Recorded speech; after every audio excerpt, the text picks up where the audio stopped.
Tony, you're bringing Rocky Top its first national championship in baseball. How does that sound? I think Josh Heupel said it best post-game. He said when you face adversity, it can either divide you or bring you together. Heupel saying that this is one of the closest groups he's ever been a part of. Before buttons of Tony Vitello's face could be found all around the city of Knoxville, he was just a regular teenager going to high school right behind me at DeSmet Jesuit High School here in St. Louis. Who is the messiest roommate? 3, 2, turn him around.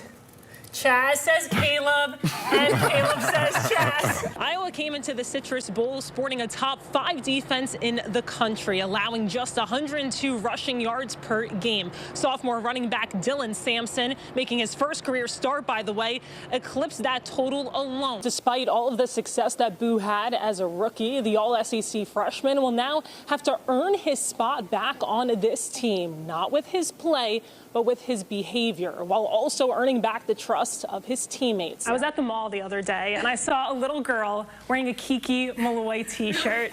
How cool is that? Freshman, first year with the Vols, a hometown kid right around the corner in Pigeon Forge. You just pitched in Game 3 of a Super Regional to help send your team to Omaha. I mean, I'm getting chills right now. Look at it. If I would have told you maybe when you were a freshman at North Florida that in a few years you'd be at Tennessee, leading Tennessee in scoring, leading the SEC in scoring, and on the #1 team in the nation, what do you think you would have said?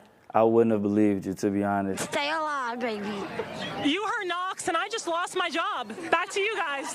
SEC regular season title, a tournament championship, a dominant regional, a super regional sweep, and now a trip to the Women's College World Series for the first time in 8 years. The last time Tennessee won at the Swamp, the 2 starting quarterbacks, Graham Mertz and Joe Milton, were just toddlers. Now, 20 years later, the Vols will turn to Milton, a Florida native, playing in his first ever game in Gainesville to end the 2-decade drought. Last year, you were at Jacksonville State. Now, a year later, you're playing here at Tennessee, playing in the SEC, playing for a top team in the nation.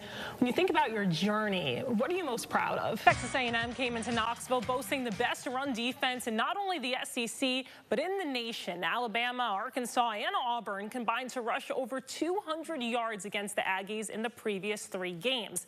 The Vols, on the other hand, picked up 232 rushing yards alone on Saturday. Grayson Pope had one dream growing up: to play baseball at the University of Tennessee. Even when faced with a life-threatening challenge, he wasn't going to let anything stop him from being a Vol. Grayson Pope knew he wanted to play baseball at the University of Tennessee since he was 5 years old. After running the bases at Lindsey Nelson Stadium, he told his parents, "I'm going to play baseball here." And we were like, "Oh yeah, buddy, you sure will. Absolutely. Like, you keep dreaming, you keep working hard." That hard work paid off, as a decade later, the opportunity to play for the Vols was right in front of him. He got the offer from Tennessee, just the pure elation on his face. But that elation soon turned into a fight. Good job, Gray. I love you. Months later, during a golf outing, a storm popped up. Lightning struck a tree, and it collapsed on Grayson. The Popes didn't know if Grayson would make it to Tennessee, play baseball again, or even live to see his 18th birthday. He was on life support. He wasn't breathing on his own. The amount of damage to his brain, time, that's all they kept telling us. Pope spent 42 days in a coma before he was discharged from the hospital. But that was just the start of a long road ahead. 80-ish days after his accident, and they're still saying, "Hey, it's a pretty likely he's never going to walk again." I've had people tell me, "Yeah, you won't be able to do this or anything real." It's just like, oh yeah, what? Try and prove everyone wrong. Grayson has done just that. He learned how to walk again, graduated high school, and is now a student at the University of Tennessee. And as for his spot on the Vol baseball team, the bubble above your head is, what is our role or what can we do? What could they do? Something that meant everything. Make him a part of the Vols, even if he couldn't play for them. It means everything. There's no other word. The fact that they stood by me, I couldn't thank them enough. G. Pope was determined to be here, and he wasn't going to let anything stop him. He's really embraced kind of the challenges that are in front of him and sort of his role with our team. I try to be the vibes guy, bring the vibes up. No bad days around here. Whether you view Grayson Pope as a teammate, a coach, or the vibes guy, he's a constant reminder to keep moving forward for his team on the field. I think he's shown our players multiple times that about anything can be turned into a positive as long as you have the proper mindset. And his team back home. Mom, you adapt and overcome. Your brain is the most powerful organ in your body. If you say out loud you're tired, you're going to be tired. If Grayson can do it, then zip my lips. I can do it. Don't ever stop working no matter what. You'll be faced with challenges, but just keep working. You'll get through it. I'm coming to play here. Told that to my parents and worked to make that happen. And it did. Thank God. I mean, everywhere we go, somebody knows who he is. No matter where we walk in, hey, Chad, how's it going? Somebody knows him wherever we are. There's no doubt Chad Brown is a celebrity. We went to Florida last year to Destin, and we were walking down to the beach, and a coach from, another state walks up to him and goes, "Hey, CB45, what are you doing here?" There's no doubt Chad Brown keeps busy. I do the parab.